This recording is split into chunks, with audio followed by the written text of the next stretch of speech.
2023 జనవరి 19 ఉదయం 6కి హైదరాబాదులో అప్పుడే సూర్యుడు చీకటిని చెరిపి ఉదయిస్తున్నాడు. అందరూ వాళ్ళ పని వాళ్ళు చేసుకుంటున్నారు. పాలవాడు పాలు పోస్తూ, న్యూస్ పేపర్ వాడు న్యూస్ పేపర్ వేసి వెళ్ళిపోతారు. అందరూ ఆఫీసులకి, స్కూళ్ళకి వెళ్ళడానికి రెడీ అవుతున్నారు. స్కూల్ బస్సెస్ ఇంకా కాలేజ్ బస్సెస్ స్ట్రీట్లోకి వచ్చి ఆగుతాయి. Time 6:30 AM. అంతా నిశ్శబ్దంగా ఉంది. ఉన్నట్టుండి ఒక్కసారిగా 10 ఇంట్ల నుండి చావు కేకలు వినిపిస్తాయి. బయట ఉన్న వాళ్ళు ఏం జరిగిందో, ఎటు పోవాలో అని అనుకుంటారు. అందరూ అయోమయంలో ఉంటారు. ఎందుకంటే ఒక్కసారి సరిగ్గా 10 వేరువేరు ఇంట్లలో 10 మంది రక్తం కక్కుకొని చనిపోతారు. ఇంతకీ ఎవరు వీళ్ళు? ఒకేసారి ఎలా చనిపోయారు? తెలుసుకోవాలి అనుకుంటే ఈ వీడియోని చివరి వరకు చూడండి. మీరు కనుక మన ఛానల్కి కొత్తవారైతే మన ఛానల్కి సబ్స్క్రైబ్ చేసుకొని జెన్జీ ఫ్యాంటాస్టిక్ ఫ్యామిలీలో జాయిన్ అవ్వండి. ఇంకా కథలోకి వెళ్తే,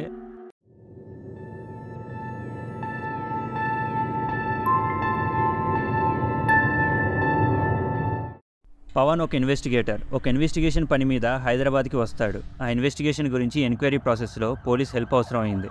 అప్పుడు పవన్కి తన ఫ్రెండ్ అయిన ఫైజల్తో పని పడుతుంది.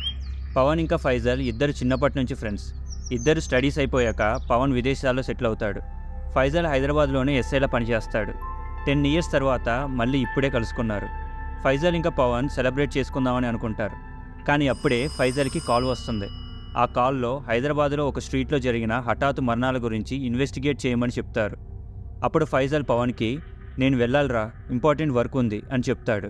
దానికి పవన్, నువ్వు లేకుంటే నా వర్క్ కూడా జరగదప్పుడు. నువ్వు లేకుండా ఇక్కడ నేనేం చేయాలి, నేను నీతో వస్తా అని చెప్తాడు. దానికి ఫైజల్ సరేరా అని చెప్తాడు. అప్పుడు కారులో ఉన్న పవన్ ఫైజల్ని ఏం కేస్, ఏమైంది అని అడుగుతాడు. దానికి ఫైజల్, ఏమోరా, అక్కడ ఉన్నట్టుండి ఒక్కసారిగా 10 మంది రక్తం కక్కుకొని చనిపోయారంట, వెళ్ళి చూస్తే ఇంకా ఇన్ఫర్మేషన్ వస్తుంది అని చెప్తాడు. దానికి పవన్, ఓ పెద్ద కేసే అనుకుంటా కదా, సరే వెళ్ళి చూద్దాం పద అని చెప్తాడు. Time 7:20 AM. పవన్ ఇంకా ఫైజల్ ఇన్సిడెంట్ జరిగిన ప్లేస్కి వస్తారు. అక్కడ అప్పటికే జనాలు, కానిస్టేబుల్స్ వచ్చి ఉన్నారు. ఫోరెన్సిక్ టీం వాళ్ళు కూడా వచ్చి క్లూస్ ఏమైనా ఉన్నాయా అని చూస్తున్నారు. ఫైజల్ ఇంకా పవన్ గ్లౌస్ ఇంకా మాస్కులు వేసుకొని ఫస్ట్ విక్టిమ్ అయిన హరినాథ్ ఇంటికి వెళ్తారు. అప్పుడు ఫైజల్, ఏంటి స్టేటస్, ఏమైనా తెలిసిందా అని కానిస్టేబుల్స్ని అడుగుతాడు. దానికి కానిస్టేబుల్, లేదు సార్, ఇంకా లేదు.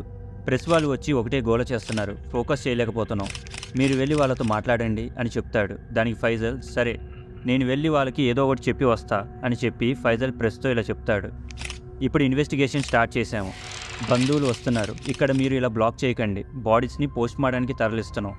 రిజల్ట్స్ రాగానే మీకు కాంటాక్ట్ చేస్తాం, అప్పటి వరకు మమ్మల్ని డిస్టర్బ్ చేయకండి అని చెప్తాడు. తర్వాత ఫైజల్ ఇంట్లోకి వెళ్ళి క్లూస్ కోసం వెతుకుతాడు. కానీ అక్కడంతా నార్మల్గానే ఉంటుంది. ఫ్యామిలీ వాళ్ళతో మాట్లాడతాడు. మీకేమైనా సస్పీషియస్గా అనిపించిందా అని అడుగుతాడు.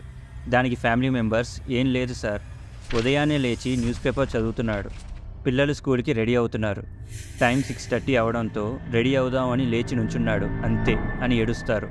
అప్పుడు ఫైజల్, ఓకే, ఈ టైంలో మిమ్మల్ని ఇలా డిస్టర్బ్ చేసినందుకు సారీ, మీరు వెళ్ళండి, మేము ఇన్వెస్టిగేషన్ చేసి ఎలాగైనా రీజన్ ఏంటో తెలుసుకుంటాం అని చెప్తాడు.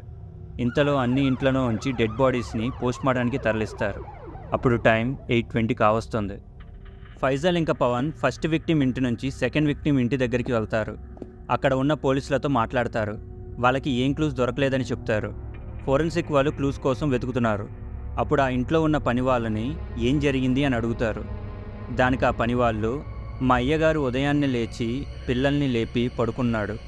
అప్పుడు నేను న్యూస్ పేపర్ తీసుకెళ్ళి మా అయ్యగారు రూమ్లో పెట్టి నిద్ర లేపా. తర్వాత రూమ్ నుంచి బయటికి వచ్చాను, అంతే. వెంటనే పెద్ద అరుపులు మొత్తం చుట్టూ వినిపించింది. వెంటనే అయ్యగారు రూమ్లోకి వెళ్ళి చూశాను. అక్కడ మా అయ్యగారు రక్తం కక్కుకొని చనిపోయాడు అని చెప్తారు. థర్డ్ విక్టిమ్ హౌస్లో కూడా విక్టిమ్ లేచి బయటకి వచ్చి పాల ప్యాకెట్ ఇంకా న్యూస్ పేపర్ తీసుకొని లోపలికి వెళ్ళి పాలు స్టవ్ మీద పెట్టి సోఫాలో కూర్చొని న్యూస్ చదువుతూ ఉంటాడు. 6:30కి రక్తం కక్కుకొని చనిపోతాడు. ఫోర్త్ విక్టిమ్ హౌస్లో victim female. Husband night shift కారణంగా ఆ టైంకి ఇంకా లేవలేదు. కానీ ఇంట్లో పనివాళ్ళు ఇంకా సాక్ష్యాలు లేవు.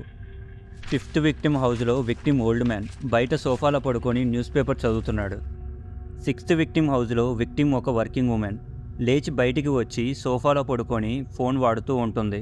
6:30కి చనిపోతుంది. సెవెంత్ హౌస్లో విక్టిమ్ మేల్ 38 years. ఎయిత్ హౌస్లో విక్టిమ్ మేల్. 9th హౌస్లో ఫీమేల్. 10th హౌస్లో విక్టిమ్ కూడా ఫీమేలే. 10 మంది విక్టిమ్స్లో 6 మగవారు, ఇంకా మిగిలిన 4 ఆడవాళ్ళు. అప్పటికే టైం ఆఫ్టర్నూన్ 2 అవుతుంది. అసలు వీళ్ళకి కనెక్షన్ ఏమైనా ఉందా అని ఫైజల్ తెలుసుకోవడానికి ట్రై చేస్తాడు. అప్పుడు ఫైజల్కి నిన్న నైట్ ఈ స్ట్రీట్లో ఉన్న వాళ్ళందరూ పార్టీ చేసుకున్నారని తెలుసుకుంటాడు.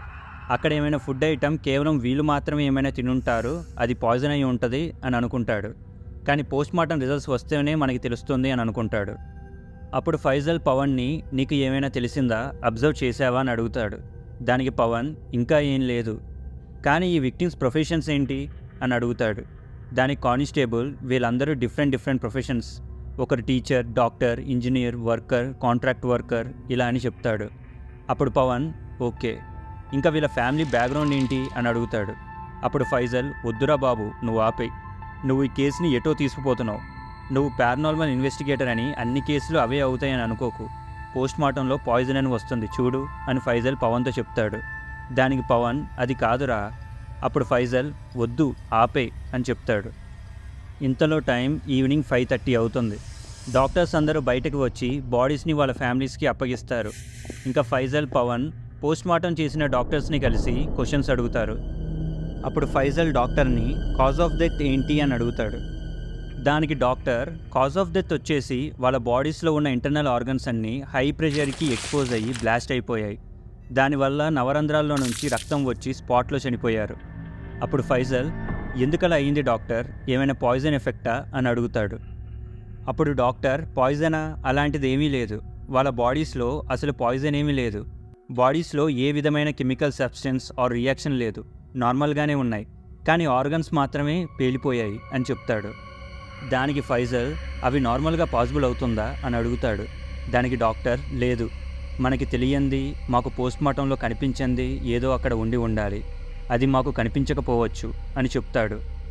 అప్పుడు పవన్ అంటే వాళ్ళ బాడీస్లోని ఆర్గన్స్ అన్నీ బ్లాస్ట్ అయ్యాయి, కానీ దానికి రీజన్ ఏంటో తెలియదు, అన్నీ నార్మల్గానే ఉన్నాయి అంతేనా డాక్టర్ అని అడుగుతాడు. అప్పుడు డాక్టర్ అవును అంతే అని చెప్తాడు. దానికి పవన్ ఇలాంటి కేసెస్ని ఎప్పుడైనా చూసారా, అసలు అలా పాసిబుల్ అవుతుందా అని అడుగుతాడు. అప్పుడు డాక్టర్ నా 30 years కెరీర్లో ఆర్గన్స్ ఇలా అయిన కేసులని నేను కొన్ని చూశాను, కానీ అవన్నీ యాక్సిడెంట్ కేసెస్, ఇలా న్యాచురల్గా జరగలేదు, అలా జరగదు కూడా అని చెప్తాడు. అది విన్న పవన్ తీక్షణంగా ఆలోచిస్తూ ఉంటాడు, అసలు ఇన్ని చావులకి కారణం ఏంటి అని. To be continued.